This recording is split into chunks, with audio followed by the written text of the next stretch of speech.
애기들 이제 유두가 있잖아요. 젖꼭지. 그 주변으로 뭔가 쌀알 같은 게 만져진다. 딱딱하게 만져진다.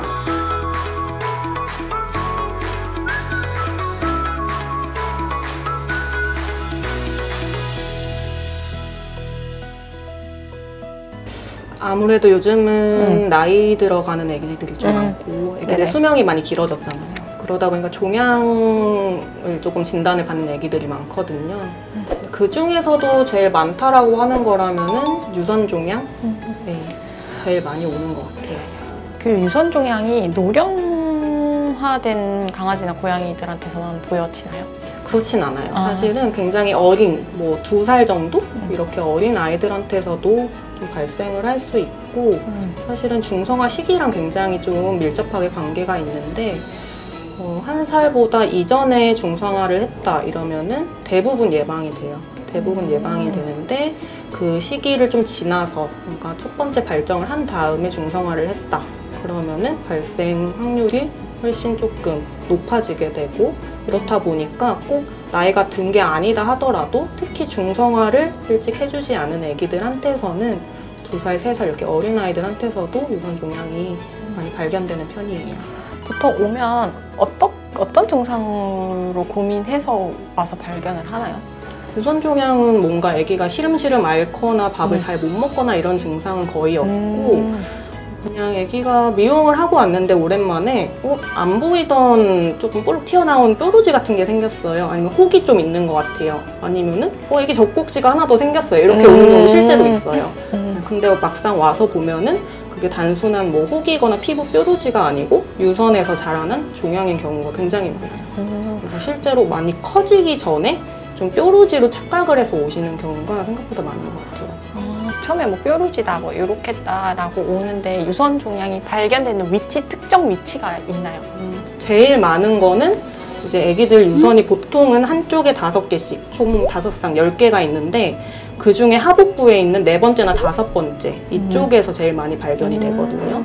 그래서 그쪽에 이렇게 만져봤을 때 멍울 같은 게 잡히거나 이런 경우가 제일 많아서 위쪽보다는 오히려 아래쪽, 하복부 쪽 이쪽이 많이 다발하는 부위예요. 네, 이게 림프절이 이렇게 연결이 되어 있어가지고 그래서 만약에 뭐 4번 유선이 종양이 생겼다 그러면 저희는 겨드랑 림프절이라든지 아니면 사타구니 쪽에 있는 인기날 림프절 이런 것도 같이 파악을 해야 돼요. 만약에 이런 부분에 전이가 의심이 된다 라고 하면은 같이 검사를 하고 필요하면 같이 절제를 해야 되는 거고. 전이평가는 CT로만 가능한 건가요? 일단은 제가 말씀드렸던 이런 림프절들은 체표 림프절이라고 해서 실제로 정상적일 때도 만져지는 림프절이에요. 그래서 신체 검사로 어느 정도 파악이 가능하고 만약에 정상보다 조금 크다 그러면은 세포학 검사를 하고 근데 영상 검사를 했더니 다른 내부 장기에도 무언가가 전이가 의심되는 부분이 있다 라고 하면 이제 CT를 강력하게 좀 권장을 드립니다. 위험하다기보다는 되게 많이 놀라시는 수술이긴 해요.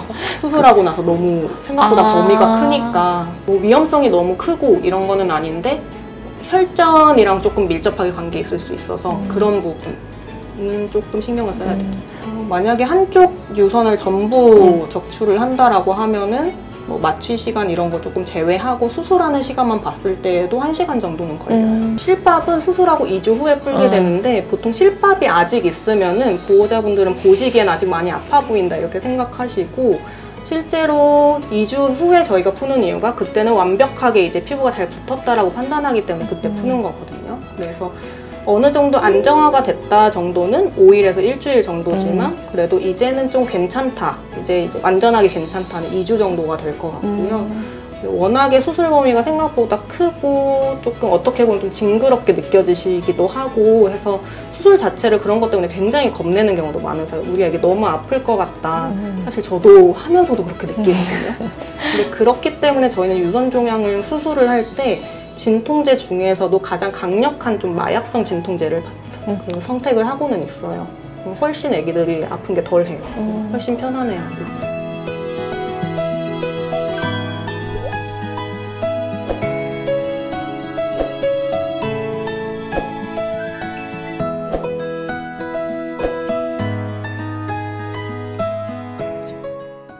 그러면 입원 기간은 보통 뭐 수술하고 입원 기간이나 후 관리는 어떻게 해야 되는지?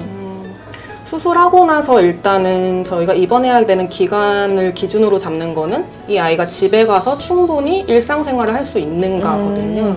유선 종양은 아까 말씀드렸던 것처럼 유선 자체를 적출을 하는 거기 때문에 그만큼 피부 결손이 생기는 거예요. 그만큼 피부를 당겨와서 닿는 거고, 그렇다면 이 피부가 이 위치에서 적응할 시간이 필요해요. 너무 빠르게 과도한 행동을 하면은 봉합 부위가 터진다든지 이렇게 조금 심각한 일도 발생할 수 있기 때문에 최소 5일 정도는 입원하에 충분하게 안정화를 하고 퇴원을 하는 게 좋고, 저희 병원에서는 그거를 프로토콜로 삼고 있고요. 이후에 재발 가능성이 있나요, 이게?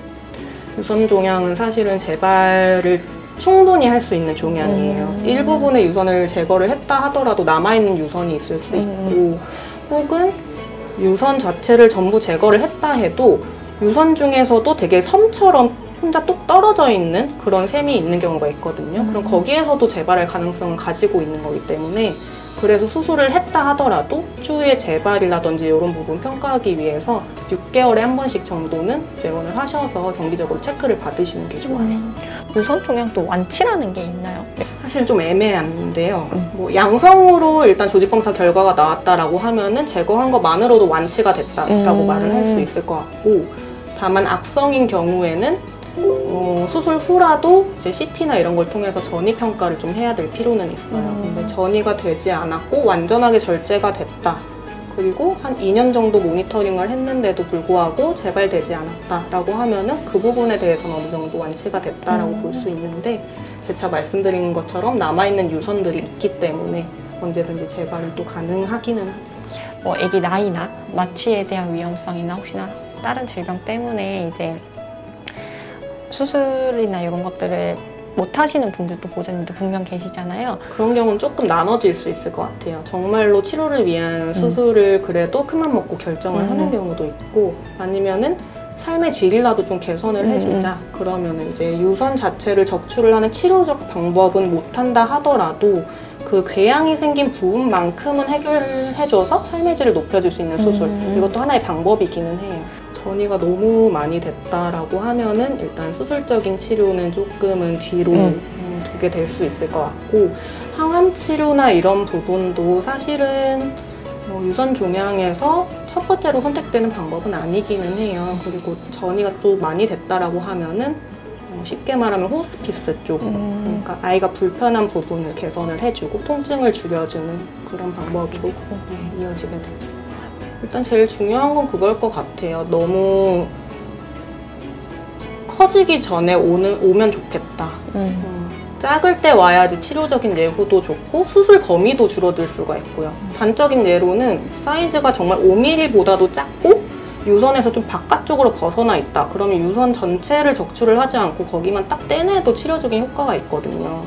그래서 무언가 의심되는 게 유선 근처에 있다라고 하면은 너무 주저하지 마시고, 너무 고민 혼자 오래 하지 마시고, 더 키우기 전에 일단 오셔가지고 체크를 받으시는 게 좋을 것 같고, 혹시나 지금 수술을 해야 되는 상황인데 그게 또 걱정되신다 하시더라도 저희가 정말로 최선을 다해서 안전한 기구를 또 사용을 하거든요. 그래서 너무 걱정은 안 하셔도 될 것 같아요.